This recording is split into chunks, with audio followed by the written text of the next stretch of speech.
Alors, bonjour à tous. Je ne sais pas si tout le monde nous entend. Donc, bonjour à tous pour ce deuxième webinaire sur l'emploi dans les clubs sport pour tous. Donc, aujourd'hui, les thématiques seront la création de l'emploi et la fin de mission. Donc, pour introduire un peu le webinaire, donc vous aurez, comme la dernière fois, pour ceux qui étaient présents, et pour ceux qui ne l'étaient pas, un replay qui sera disponible sur le site internet fédéral et sur l'extranet. Donc, un replay qui sera disponible dès demain et que vous pourrez consulter autant que bon vous semble suite aux informations qu'on va vous donner aujourd'hui. Donc, c'est un webinaire qui sera présenté par Victor Dabir. Victor qui va pouvoir se mettre sur le devant de la scène et voilà, donc si vous avez des questions tout au fil, tout au long du webinaire, n'hésitez pas. Vous avez le chat, vous avez l'onglet questions, où vous pouvez poser vos questions et on y répondra au fil de l'eau, j'ai envie de dire. Et du coup, je vais laisser la main à Victor qui va commencer ce webinaire qui devrait durer entre 45 et 1 heure. Voilà. Donc Victor, c'est à toi. Bonjour à toutes et tous, j'espère que vous allez toujours bien.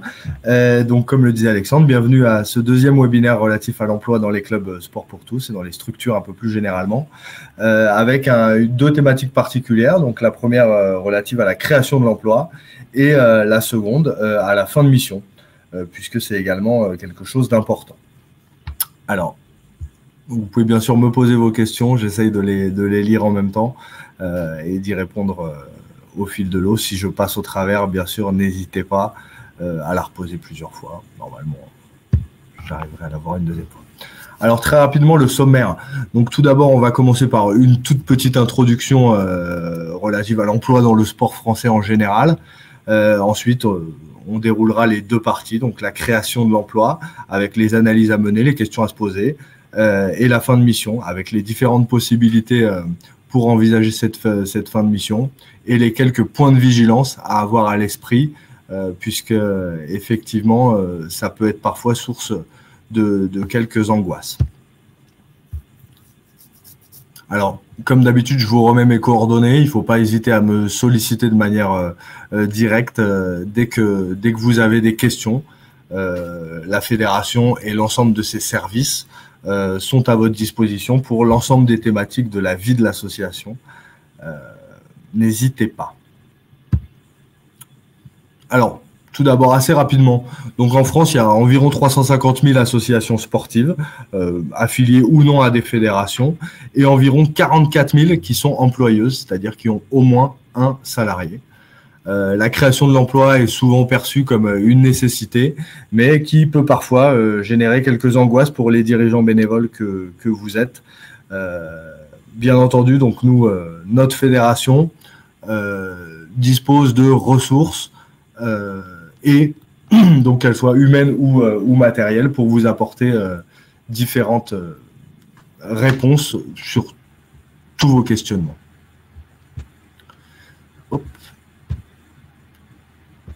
Alors, tout d'abord, ce qu'il faut avoir à l'esprit, c'est que l'emploi dans les structures sportives est soumis à deux ensembles de dispositions.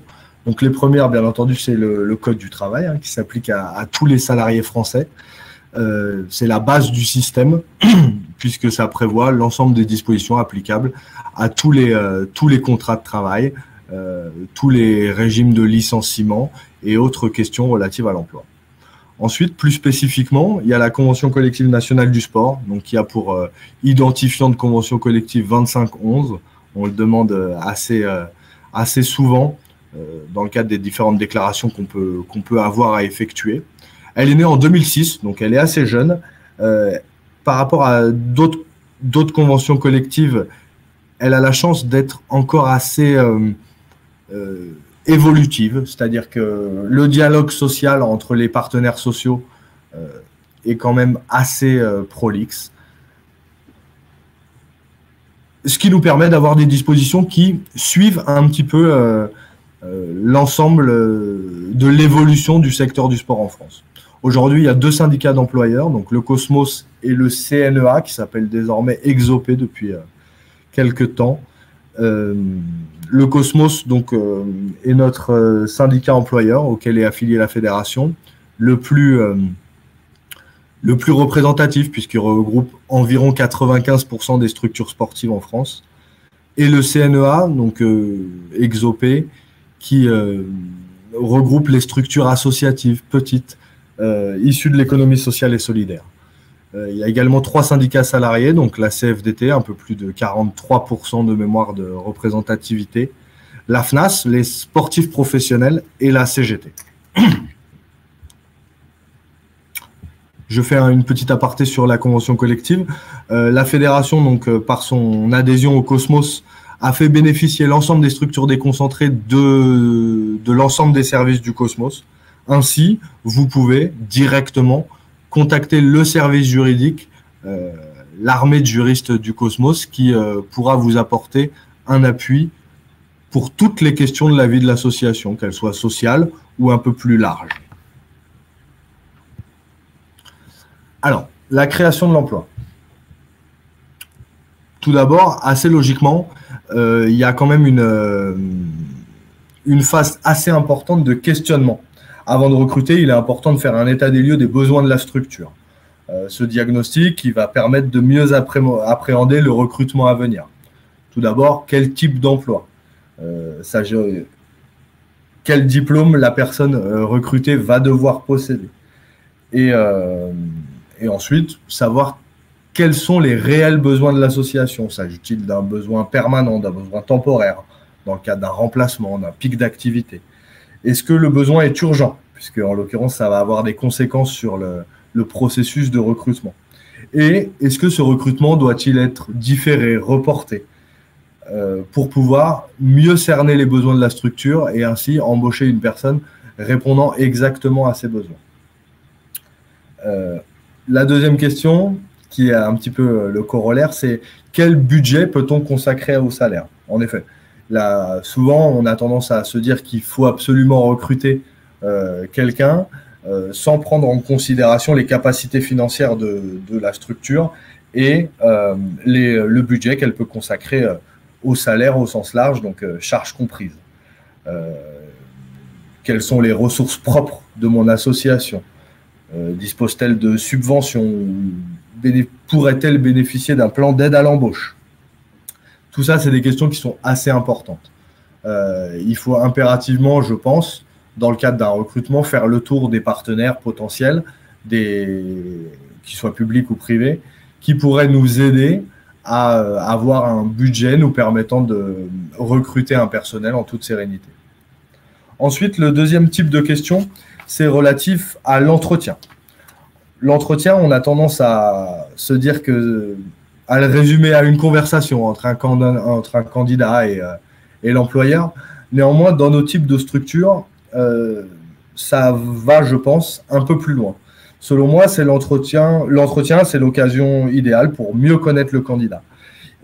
On peut se faire une première impression de la personne, parce que chacune des deux parties a forcément des besoins. Et durant cet entretien, ça va être l'occasion d'échanger sur les deux côtés des besoins, afin que on soit bien d'accord sur les termes du contrat à venir. L'objectif de l'entretien, ça va être de donner au candidat des informations sur la structure, sur le poste qu'il va occuper au sein de celle-ci.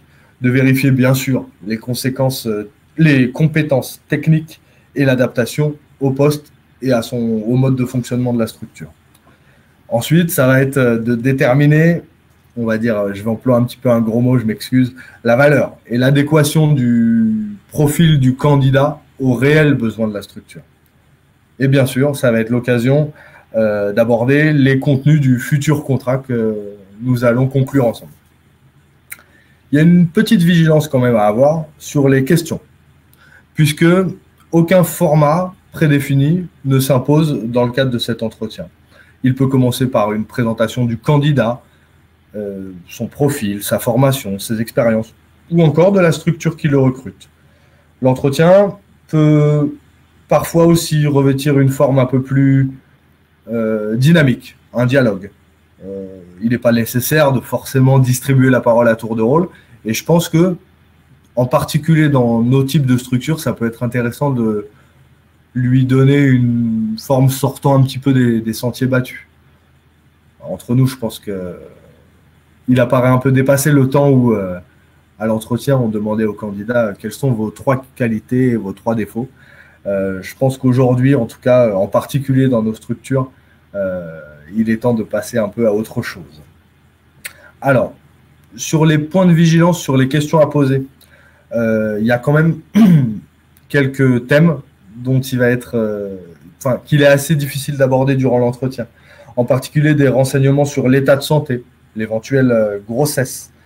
En effet, en cas d'inaptitude établie par le médecin du travail ou pour des travaux particuliers, il est interdit de poser ce genre de questions. Il n'y a que le médecin du travail qui peut alerter sur l'employeur sur ces différents états. Néanmoins, on peut tout à fait demander des renseignements sur l'état civil, la nationalité du candidat.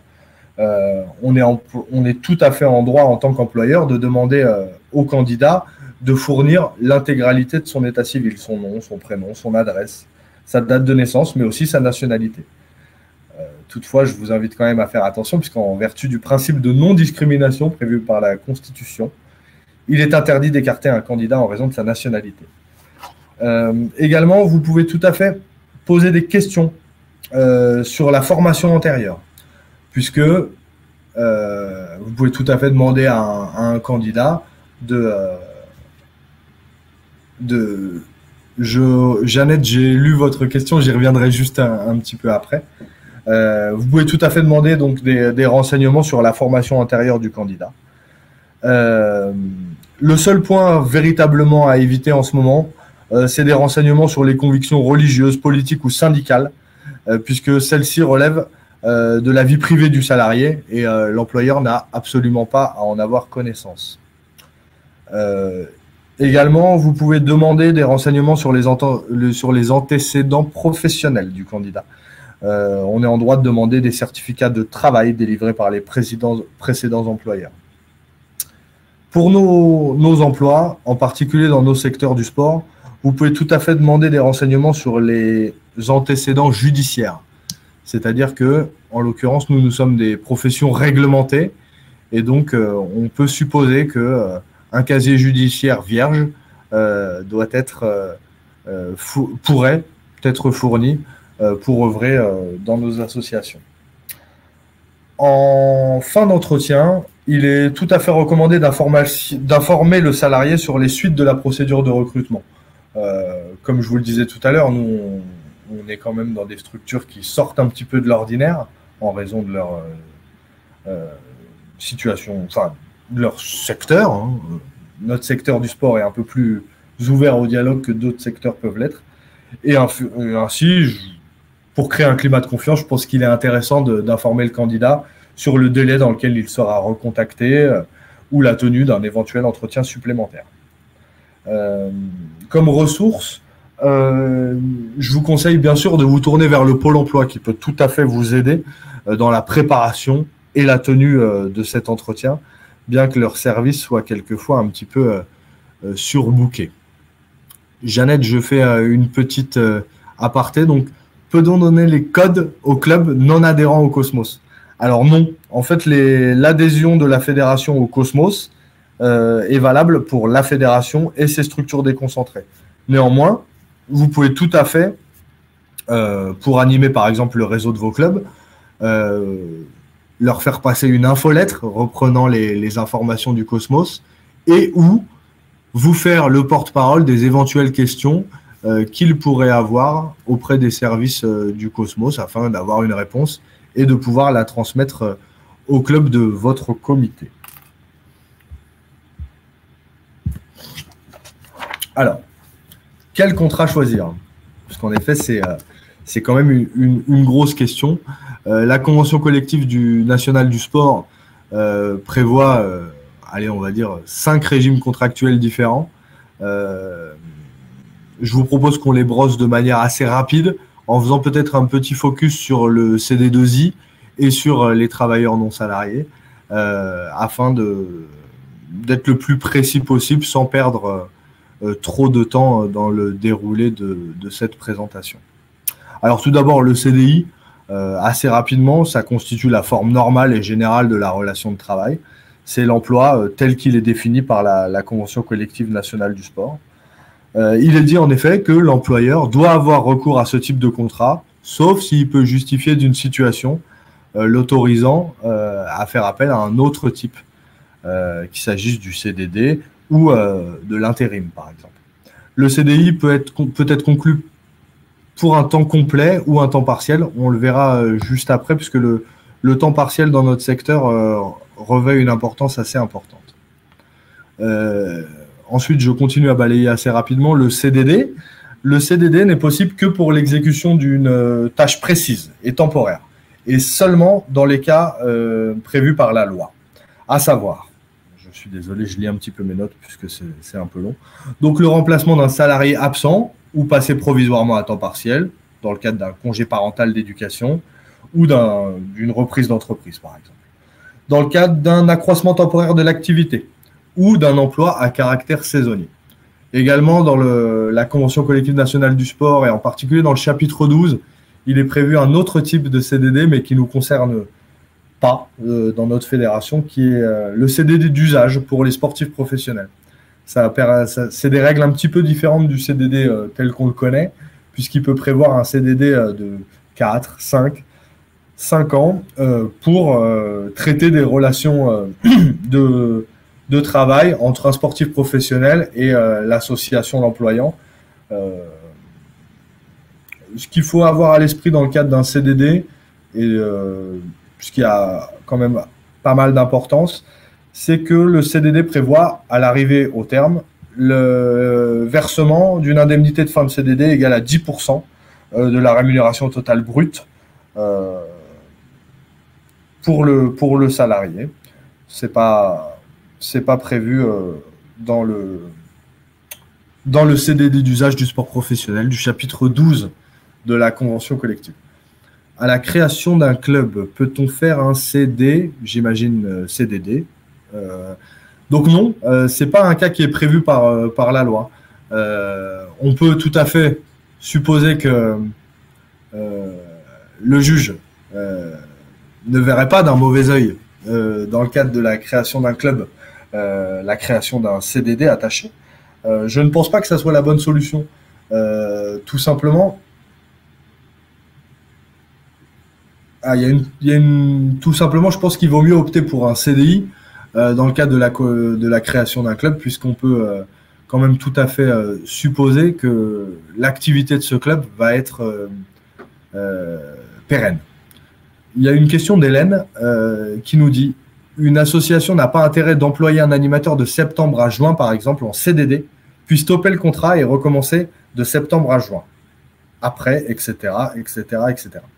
Alors, merci pour cette transition, Hélène, puisqu'en l'occurrence, ça fait assez rapidement le lien avec le CD2I.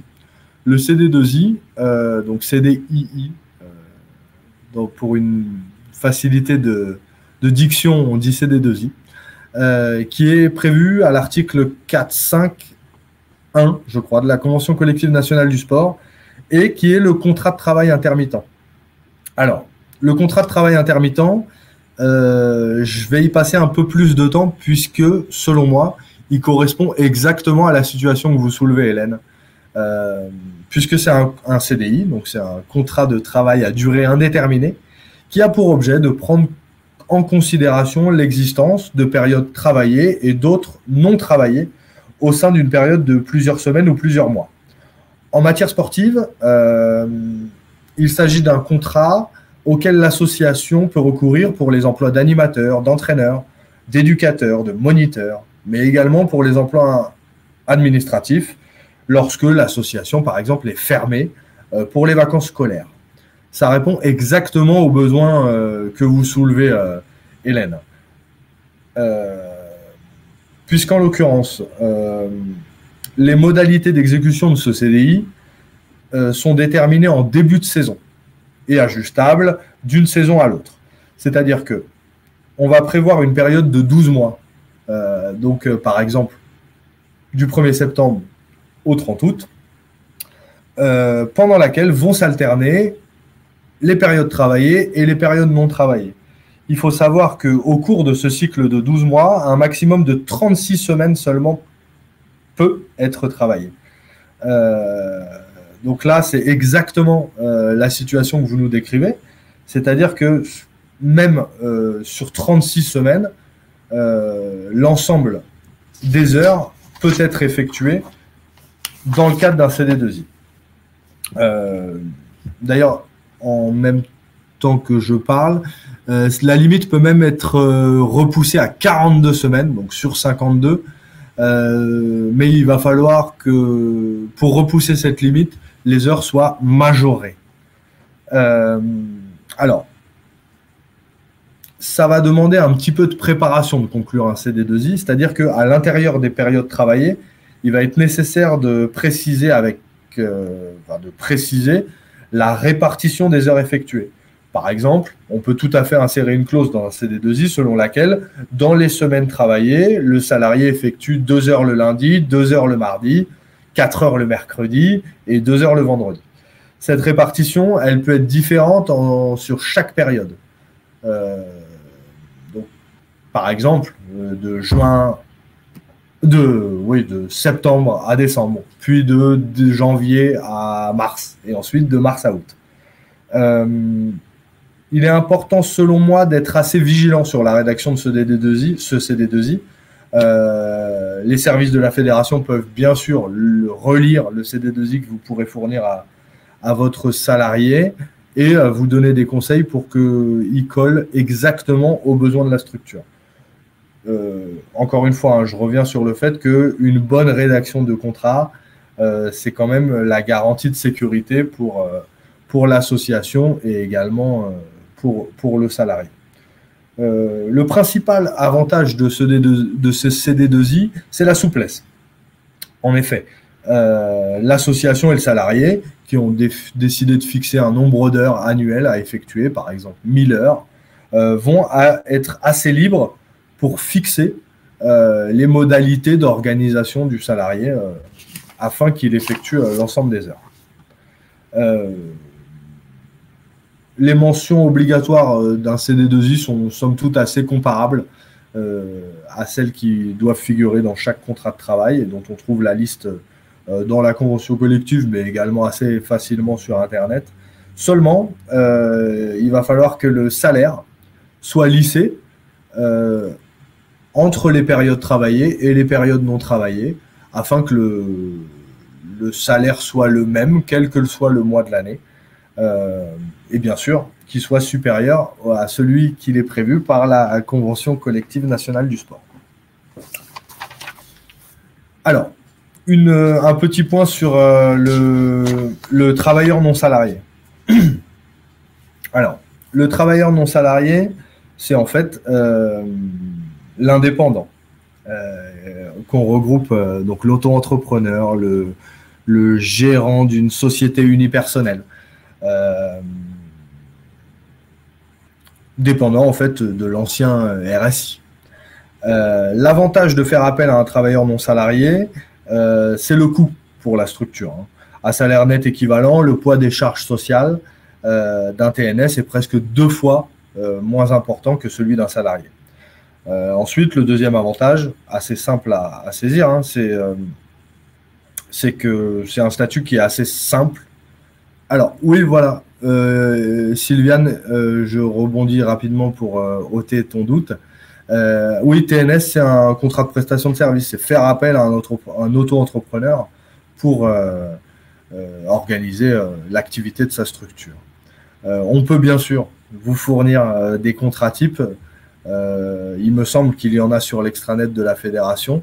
Et si ça n'était pas le cas, bien entendu, vous pouvez tout à fait m'envoyer par mail les contrats que vous comptez conclure afin que je les relise et que je vous sécurise un peu dans la relation de travail que vous allez nouer avec votre personnel.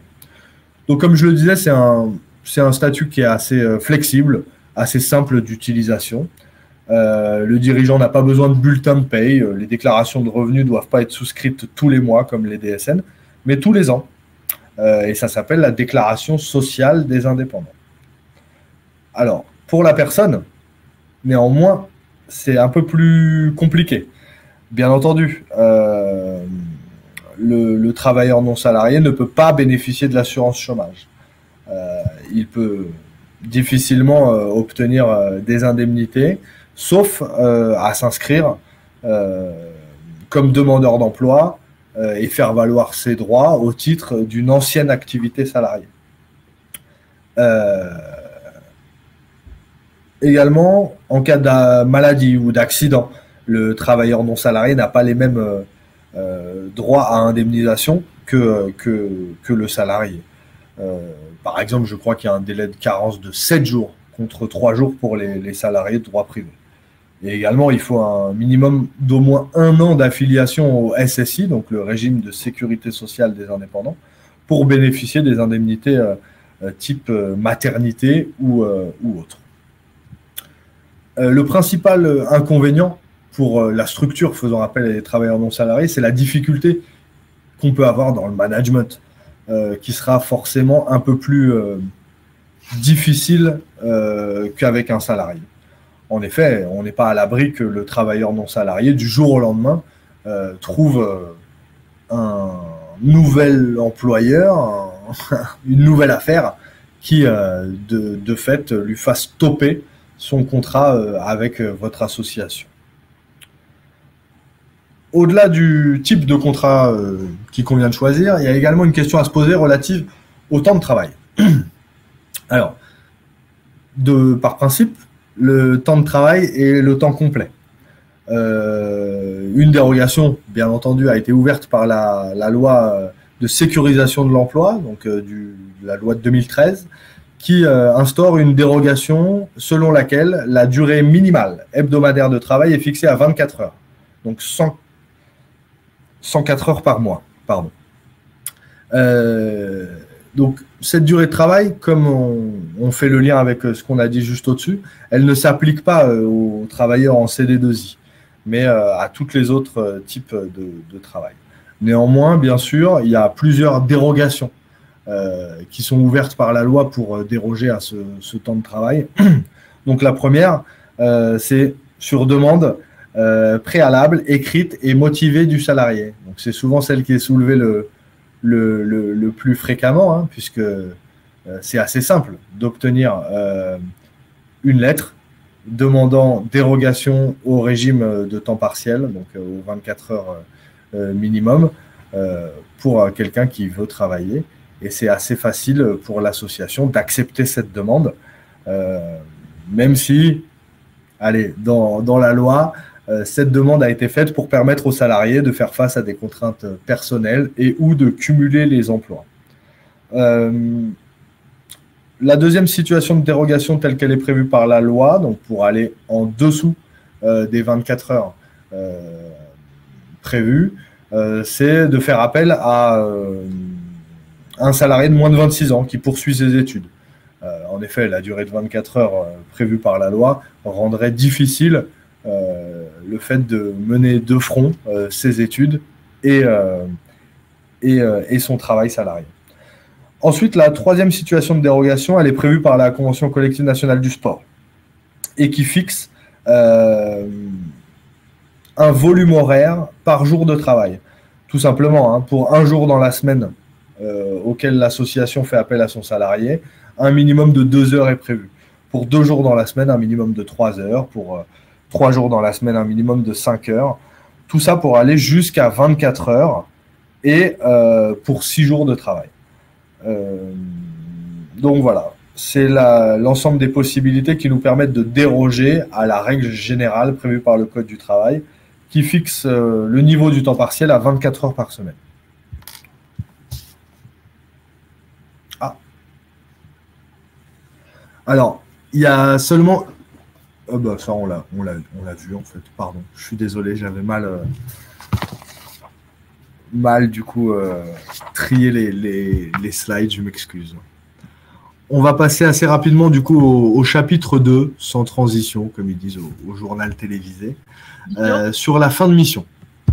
Alors, Victor? Il y a quatre scénarios qui sont prévus pour la fin de mission. Le premier, assez simple, c'est la démission. La démission, elle se définit comme étant l'acte volontaire de la volonté du salarié de mettre fin à son contrat de travail. Alors là, ici, il faut distinguer que ce soit possible pour les salariés en CDI ou en CD2I, puisque, comme je le disais tout à l'heure, le CD2I est un CDI, et que ce ne soit pas possible pour le CDD. Pour le CDD, il va forcément falloir que les deux consentements soient réunis pour mettre fin à la relation de travail. On va dire qu'une démission dans le cadre d'un CDD est en théorie impossible puisque l'employeur pourrait être en droit de demander des dommages et intérêts à son salarié quittant la structure dans le cadre d'une démission puisqu'il ne serait pas allé au bout de son engagement. Alors, il y a une question de Michel Ménétrier qui nous dit des animateurs travaillent pour plusieurs assos ou clubs, donc ils ne font pas forcément 24 heures pour chaque employeur. Donc voilà, c'est bien évidemment une des spécificités de notre milieu, Michel. Hein.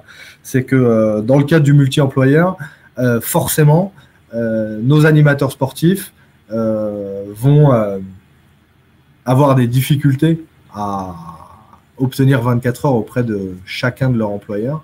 Et c'est la raison pour laquelle la convention collective prévoit un minimum d'heures très en deçà des 24 heures prévues par la loi, en fonction du nombre de jours travaillés, pour leur permettre d'organiser leur temps de travail et de tendre vers un temps plein, même si malheureusement on peut quand même avoir à l'esprit que ce multi-employeur a quand même pour conséquence une certaine précarisation de l'emploi sportif et on peut assez rapidement se retrouver dans des dérives où les gens travaillent 1 heure par jour et de fait ne peuvent pas chercher un travail ailleurs à un temps un peu plus long et du coup se retrouvent, on va dire, dans une situation financière un petit peu difficile. Donc on en revient à la démission. La démission, donc ça pose assez peu de problèmes. Hein. C'est seulement, je vous invite à être un petit peu vigilant sur le respect du formalisme en tant qu'employeur. C'est-à-dire que je pense qu'il faut exiger une lettre de démission remise en main propre contre signature afin de s'affranchir de tout problème qui pourrait naître d'une éventuelle incompréhension. L'indemnité prévue, il n'y a pas d'indemnité prévue pour la démission, hormis une indemnité de préavis, si tant est que celui-ci soit effectué. L'indemnité compensatrice de congés payés, de complémentaires, et bien sûr, si vous avez mis en place au sein de votre structure une épargne salariale, il va falloir solder cette épargne et fournir règlement de cette épargne à votre salarié. Également, l'employeur a pour obligation, à l'extinction de la relation contractuelle, de fournir un certain nombre de documents, donc le certificat de travail, l'attestation Pôle emploi, et bien sûr, le solde de tout compte pour permettre aux salariés de faire valoir ses droits. Ensuite, il y a la rupture conventionnelle. Donc la rupture conventionnelle qui est un petit peu comparable au divorce pour consentement mutuel dans le cadre du droit de la famille. Donc ça permet à l'employeur et aux salariés en CDI de convenir d'un commun accord des conditions de rupture du contrat de travail qui les lie. Donc ici, également, gros point de vigilance à avoir sur le respect de la procédure de rupture conventionnelle. En effet, elle est très précisément prévue par le Code du travail et elle doit être respectée de manière très scrupuleuse pour sécuriser la procédure et éviter une éventuelle requalification en licenciement qui pourrait avoir des conséquences importantes pour la structure. Alors, il va falloir respecter les quatre étapes que je vous ai mises en gras. Donc, la convocation à un ou plusieurs entretiens présentant les modalités de la rupture aux salariés. C'est-à-dire que la rupture conventionnelle telle qu'elle est prévue par la convention collective vous impose de participer à un entretien durant lequel vous devrez, de manière assez claire, précise et sans en omettre aucun détail, présenter l'ensemble des conditions de la rupture, à savoir l'indemnité que vous comptez verser à votre salarié, si celle-ci est supérieure à ce qui est prévu par la convention collective, la date de rupture, et vous devrez également lui faire signer une convention de rupture conventionnelle, qui est en fait un CERFA qu'on trouve assez facilement sur Internet. Donc, ce CERFA réunit l'ensemble des renseignements qui doivent être portés à la connaissance du salarié. Pendant cet entretien, vous devrez donc le convoquer en bonne et due forme via un courrier remis en main propre ou envoyé en lettre recommandée avec accusé de réception, pendant laquelle il y a des mentions obligatoires dans ce courrier, donc lui offrir la possibilité d'être assisté, soit par un salarié de la structure, soit par un conseiller du salarié dont les coordonnées sont à récupérer auprès de l'inspection du travail. Et également, vous devrez lui porter à sa connaissance le fait que vous, en tant qu'employeur, vous pourrez également être accompagné par une personne de votre choix. Il y a également beaucoup de délais qui sont prévus par la procédure de rupture conventionnelle, et le non-respect de ces délais, donc de convocation et ou de rétractation et d'homologation par l'inspection du travail, pourrait avoir des conséquences dramatiques sur l'issue de cette procédure et engendrer un licenciement. Alors, le licenciement, donc il y a 4 types de licenciements qui sont prévus par la loi. Donc le premier, c'est le licenciement pour motif personnel. Ensuite, il y a le licenciement pour faute. Et ensuite, le licenciement pour motif économique. On va les balayer assez rapidement et puis après, on pourra tout à fait échanger autour des différentes questions que vous pourrez avoir. Donc le licenciement pour motif personnel. Un employeur peut tout à fait licencier un salarié lorsque celui-ci ne remplit pas sa mission de manière satisfaisante.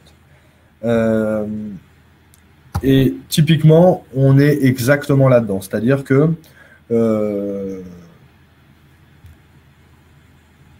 on va avoir la possibilité de mettre fin à la relation contractuelle en cas d'insuffisance professionnelle liée aux compétences du salarié à exécuter son travail, ou pour une insuffisance de résultats à atteindre au regard des objectifs que vous aurez éventuellement préalablement fixés.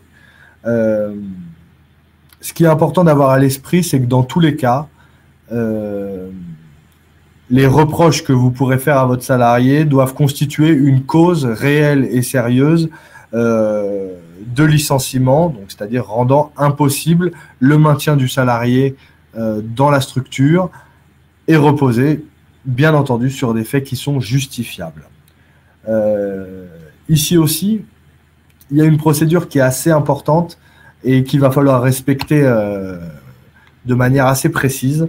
Donc, il va falloir également convoquer l'entretien à un salarié, à un entretien.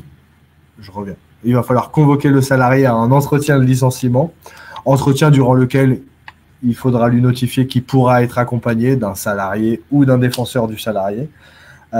Et ensuite, il va falloir 2 jours après cet entretien lui notifier par écrit, donc en général via une lettre recommandée avec accusé de réception, son licenciement pour les motifs que vous lui aurez exposés et qu'il va falloir encore une fois reposer de manière très concrète sur la lettre que vous lui ferez parvenir. Il y a également un préavis à respecter dans le licenciement pour motif personnel, donc qui est fixé à 1 mois s'il a une ancienneté inférieure à 2 ans, et à 2 mois pour toute ancienneté supérieure ou égale à 2 ans. L'employeur peut bien entendu dispenser le salarié d'effectuer son préavis en lui versant une indemnité compensatrice, bien entendu. Alors, j'ai choisi de passer un peu plus de temps sur le licenciement pour motif personnel parce qu'il y a pas mal de décisions de jurisprudence qui pourraient éclairer mes propos. Alors, la première, c'est, je cite, « L'absence chronique d'ardeur au travail n'est pas une cause réelle et sérieuse de licenciement. » C'est-à-dire qu'on ne peut pas mettre fin à la relation contractuelle pour motif personnel si le salarié ne met pas, selon vous, assez d'ardeur au travail. Ensuite, le licenciement pour manque d'imagination, d'initiative ou de dynamisme n'est pas également possible, puisque ça ne constitue pas une cause réelle et sérieuse de licenciement. Néanmoins, on peut tout à fait mettre en œuvre cette procédure en cas d'avertissement répété et ou de non-respect des remarques qui ont été clairement effectuées lors des entretiens annuels, par exemple. L'insuffisance professionnelle n'est pas une faute. Alors, le licenciement pour motif économique.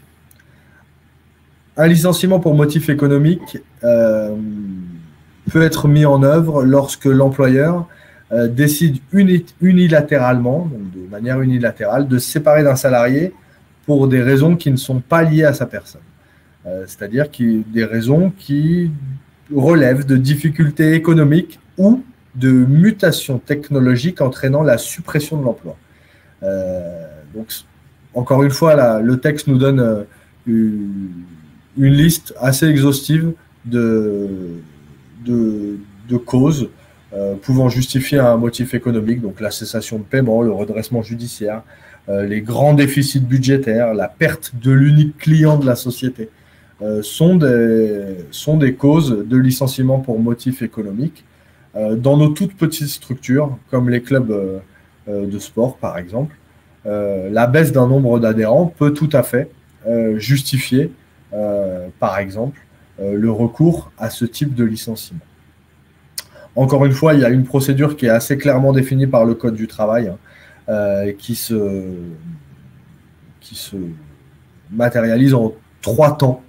Le premier étant l'obligation de reclassement, c'est-à-dire que la jurisprudence et la loi obligent l'employeur à tout mettre en œuvre afin de reclasser le salarié sur un autre emploi, que ce soit dans sa structure ou dans une autre structure de son réseau. C'est la raison pour laquelle j'ai pu être souvent destinataire de courriers de reclassement émanant des structures déconcentrées de la fédération, puisqu'en l'occurrence, on peut tout à fait envisager qu'un ou une salariée d'une structure déconcentrée de la fédération trouve un autre emploi au sein du réseau fédéral. Il y a une petite question de Marie-Jo. La baisse d'adhérents pour seulement ces cours ou pour l'ensemble des cours de l'association? Alors, c'est une bonne question, puisqu'en l'occurrence, les motifs économiques pouvant justifier d'un licenciement pour motif économique doivent s'entendre de manière globale.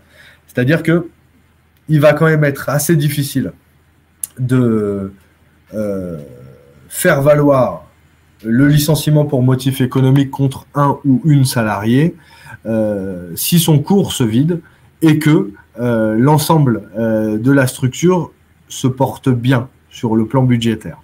On peut en effet supposer que ce salarié pourrait prendre la place d'un autre et ou ouvrir un créneau supplémentaire ou à un autre moment, lui permettant de continuer à honorer son contrat de travail. Donc je pense très sincèrement qu'il vaut mieux parler de globalité dans le cadre d'une baisse générale du budget de l'association. Donc la première obligation, je vous l'ai dit, c'est l'obligation de reclassement. Donc ça ne veut pas dire que ça va forcément aboutir, hein, mais en tout cas, il faut demander aux autres structures du réseau et ou du terreau local, j'ai envie de dire, à reclasser son salarié. Ensuite, c'est la définition des critères.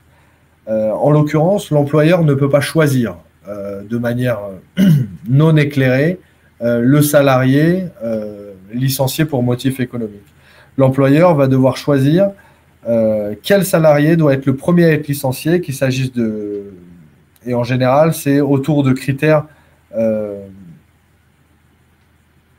tels que la situation de famille, donc les charges, est-ce un parent isolé, l'ancienneté dans l'entreprise, on peut tout à fait choisir de prendre ce critère-là, c'est-à-dire le dernier arrivé et le premier parti. La situation sociale, donc effectivement, licencier pour motif économique un salarié qui approche de la retraite, qui a une cinquantaine d'années, c'est toujours un peu plus difficile socialement à faire valoir qu'un jeune qui est au tout début de sa carrière professionnelle. Ou bien entendu, privilégier un type d'emploi et ou une qualité professionnelle sur laquelle on va baser sa décision. Idem, il y a une grosse obligation pour les salariés, c'est le versement de l'indemnité de licenciement et la remise de l'ensemble des documents dont nous avons déjà parlé. Donc l'attestation Pôle emploi, le solde de tout compte. Ensuite, c'est le troisième type de licenciement, c'est le licenciement pour faute. Et ici, on va distinguer 3 types de fautes. Faute simple, faute lourde et faute grave. Donc la faute simple. La faute simple, elle pourrait se définir assez facilement comme étant une inexécution fautive. C'est la moins grave des fautes, mais cependant, elle doit quand même être suffisamment sérieuse pour justifier le licenciement, donc la sanction disciplinaire suprême. Exemple de faute simple, ça va être refuser d'effectuer des nouvelles tâches qui entrent dans vos compétences, dans votre charge de travail, mais que vous refusez par principe d'effectuer. Là, votre employeur va pouvoir vous pourrez, en qualité d'employeur, prendre à l'égard du salarié une mesure disciplinaire et donc engager une procédure de licenciement. Par exemple, également, une faute simple, ça va être tous les jours 15 minutes de retard. Là, on va quand même avoir des difficultés après avoir constaté à plusieurs reprises, éventuellement averti en bonne et due forme le salarié sur ce retard intempestif, on va avoir en tout cas une facilité à justifier d'une procédure disciplinaire à l'encontre d'un salarié qui est en retard de 15 minutes tous les jours. Ici, dans le cas d'une faute simple, il y a assez peu de conséquences. C'est-à-dire que on bénéficie des mêmes droits qu'un salarié qui est licencié pour motif non disciplinaire. Donc on va percevoir l'indemnité légale de licenciement, l'indemnité conventionnelle, puisqu'en l'occurrence elle est supérieure dans la Convention collective nationale du sport à l'indemnité légale, l'indemnité compensatrice de préavis et de congés payés. Ici aussi, il faut respecter toute une procédure qui est assez simple à trouver sur Internet et ou dans le Code du travail. Bien entendu, je me tiens à votre disposition si vous deviez vous engager sur une telle procédure pour le respect de l'ensemble des conditions de forme. Ensuite, la faute grave. La faute grave, c'est une violation, on peut la définir comme étant une violation des règles de discipline. Tout simplement, c'est une faute qui rend impossible le maintien du salarié dans la structure. Néanmoins, il va falloir que cette faute soit caractérisée, c'est-à-dire il faut une cause réelle et sérieuse et une justification qui rend impossible le maintien du salarié. Typiquement, c'est un abandon de poste. Ici, un abandon de poste, c'est une faute grave et il n'y a aucun souci pour engager une procédure disciplinaire sur quelqu'un qui a abandonné son poste. Alors, pourrions-nous avoir le calcul des indemnités de licenciement ? Oui, bien sûr. Alors, sur le site du ministère du Travail, il y a un simulateur qui vous permet, en entrant l'identifiant de la convention collective, donc 2511, je le rappelle, il y a un simulateur qui vous permet de calculer les indemnités de licenciement en fonction de l'ancienneté du salarié et de son niveau de salaire. Mais également, vous pouvez tout à fait m'envoyer un petit mail et on procédera au calcul ensemble sans aucun problème. Alors, contrairement à la faute simple, pour la faute grave, vu que celle-ci rend impossible le maintien du salarié dans la structure, toutes les indemnités ne vous sont pas dues. C'est-à-dire qu'on bénéficie de l'indemnité on ne bénéficie pas de l'indemnité légale de licenciement, ni de l'indemnité de préavis, puisqu'on quitte l'entreprise sans préavis, en l'occurrence, hein, du jour au lendemain. En revanche, bien sûr, on bénéficie de l'indemnité compensatrice de congés payés. Mettre en danger la sécurité des adhérents, est-ce une faute grave? Oui, je pense. Néanmoins, il faut que, selon moi, cette faute grave et donc cette mise en danger de la sécurité des adhérents soit caractérisée. Je pense qu'on ne va pas pouvoir engager une procédure disciplinaire contre un ou une salariée pour faute grave si on ne l'a pas prévenu qui mettait en danger la sécurité des adhérents. Je pense du coup qu'on ne va pas pouvoir s'affranchir de lui envoyer un avertissement en bonne et due forme pour corriger son comportement et ou sa posture et ou ses agissements avant de mettre en œuvre la procédure de licenciement pour faute grave. Je pense que même il va falloir d'ailleurs plusieurs courriers, plusieurs avertissements qui mèneront à la procédure. La dernière, c'est la faute lourde. La faute lourde, elle peut se définir comme une réelle intention de nuire à la structure. En gros, il faut avoir sciemment et volontairement commis un acte dans le but de causer du tort à son employeur. Cette volonté de nuire, elle va devoir être prouvée par l'employeur. En l'occurrence, la charge de la preuve pesant sur l'employeur est quand même assez importante. C'est-à-dire qu'il va falloir être très précis sur la nature des actes et des faits que vous jugez exceptionnellement graves et qui, selon vous, sont constitutifs d'une faute lourde. On en retrouve fréquemment dans la jurisprudence, par exemple en cas de concurrence déloyale, en cas de dénigrement de l'employeur, devant des clients, par exemple. On peut tout à fait imaginer une faute lourde, la faute lourde d'un animateur qui passe son temps à dire aux adhérents de la structure que c'est mieux dans l'autre structure et ou qui passe son temps à dire que l'association dans laquelle il œuvre est gérée n'importe comment et que les adhérents feraient mieux d'aller dans une autre association dans laquelle, bien sûr, ils travaillent aussi.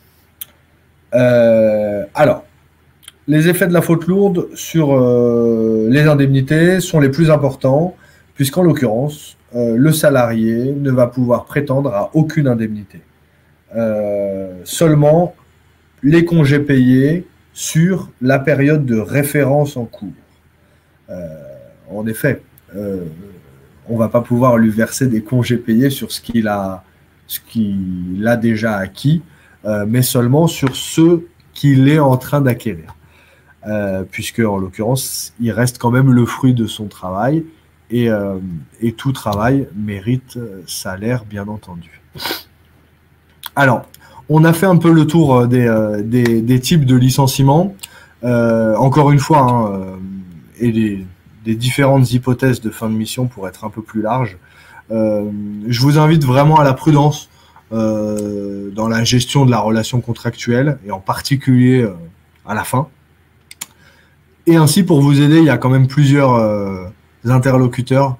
Donc, bien sûr, le ministère du Travail et la direction, la directe, qui vont pouvoir vous apporter l'ensemble des conseils relatifs à, par exemple, la mise en œuvre d'une procédure de licenciement, qui peut parfois être dure moralement, difficile. Comme on l'a vu, il y a quand même des notions de procédure qui sont très importantes à respecter. On trouve sur le site internet un ensemble de fiches techniques assez générales, hein, mais qui correspondent parfaitement à la réglementation en vigueur et à jour. Également la fédération, je nous ai mis ici dans les ressources, puisque l'ensemble des services de la fédération peuvent vous aider dans la gestion de la relation contractuelle, que ce soit pour la créer, comme je vous le disais, dans le cadre de la relecture d'un contrat de travail, par exemple, et ou dans des conseils pour gérer la relation de travail, voire gérer la fin de mission. Je pense en tout cas que gérer, par exemple, une démission, même si ça paraît assez simple, ça va forcément générer pour le dirigeant bénévole une sorte de petite peur, de petite angoisse, et l'ensemble des services de la fédération peuvent tout à fait vous aider à passer au-delà et à enchaîner. Également, comme je vous le disais tout à l'heure, il y a le Cosmos. Le Cosmos qui a la chance d'être doté d'une armée de juristes spécialisés en droit social pour la plupart, qui sont très gentils et qui répondent dans des délais assez raisonnables à l'ensemble des questions qu'on va pouvoir leur poser en tant que membre du Cosmos. Si tel n'était pas le cas, il ne faut pas hésiter également à passer par moi afin que je les contacte directement pour leur notifier qu'ils n'ont pas répondu à une structure déconcentrée de la Fédération française Sport pour tous. Quoi vous dire d'autre? Eh bien, écoutez, moi je crois que j'ai terminé pour aujourd'hui. Donc comme je vous le disais, ce n'est pas forcément une thématique qui est très simple. Je pense qu'il aurait fallu un webinaire pour chaque contrat de travail. En l'occurrence, je ne pense pas que ça soit le but de cet outil. Néanmoins, encore une fois, je vous offre l'ensemble des services de la fédération pour vous aider dans la création, dans la gestion ou dans la fin de mission. On se tient en tout cas tous à votre disposition pour éviter et sécuriser au maximum cette relation contractuelle. Je, du coup, rends la parole à Alexandre. Oui, merci beaucoup Victor. Donc s'il n'y a pas d'autres questions, et comme l'a dit Victor, on reste à votre entière disposition pour répondre à l'ensemble de vos questions. Donc merci Victor pour ce webinaire très complet. Donc on vous remercie pour votre participation. On vous rappelle que ce webinaire sera disponible en replay, donc vous allez recevoir normalement dès demain un mail avec le replay qui sera également disponible sur notre site internet et sur le site internet fédéral, donc www.sportpourtous.org dans la rubrique Nos services soutien fédéral. Comme vous le voyez à l'écran, le prochain webinaire donc aura lieu le 22 février à 18h. Et ce sera une toute autre thématique, c'est faire vivre mon club dans le champ réglementaire du sport. Donc voilà, on vous remercie encore une fois pour votre participation, pour toutes vos questions. On reste évidemment à votre écoute et pour répondre à toutes vos questions, n'hésitez pas. Donc bonne soirée à tous et à bientôt.